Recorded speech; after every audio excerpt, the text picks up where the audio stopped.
ఇప్పుడు ఒక సెషన్ ఎలా బుక్ చేస్తారు? ఇప్పుడు న్యూ క్లయింట్ అయితే కంపల్సరీ క్లయింట్ని ఫస్ట్ క్రియేట్ చేయాలి.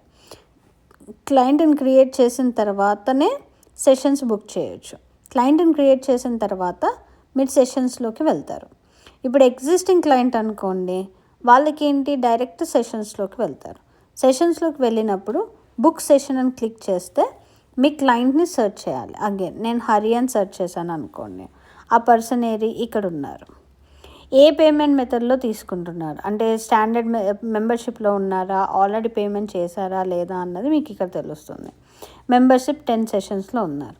స్టాఫ్ ఎవరికి అసైన్ చేస్తున్నాం ఈ సెషన్? శృతికి అసైన్ చేస్తున్నాం. ఏ రోజు సెషన్ తీసుకుంటున్నారు? 3rd, ఏది మన February 3rd అనుకుందాము. డేట్ 10 o'clock అనుకుందాం, 10 AM. Okay, April 3rd 12 PM 3:15. So పైనది మీకు అవర్, కిందది మీకు మినిట్స్, ఇలా సెర్చ్ చేసుకోవచ్చు. సో 5 o'clockకి 5:15 లేదా 5:30 అని పెట్టాను అనుకోండి. April 3rd 5:30 PM timing.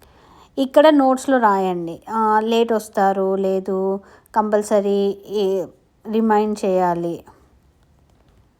Session గురించి అని రాసేసి మీరు బుక్ సెషన్ అని కొట్టాలి. అప్పుడు ఆ పర్సన్కి సెషన్స్ బుక్ అయ్యాయి. ఇప్పుడు మీకు ఇక్కడ ఏ పర్సన్కి ఎన్ని సెషన్స్ బుక్ అయ్యాయి అన్నది ఇక్కడ తెలుస్తుంది. మీరు ఒకవేళ సెషన్స్ అయిపోయాక కూడా సెషన్స్ బుక్ అయినాయి, ఎవరెవరికి బుక్ అయ్యాయి ఈరోజు అని చూసుకోవాలి అంటే ఈరోజు డేట్ క్లిక్ చేసుకోండి. April 3rd రోజు ఎవరిది సెషన్ ఉంది అన్నది మీకు కనిపిస్తుంది.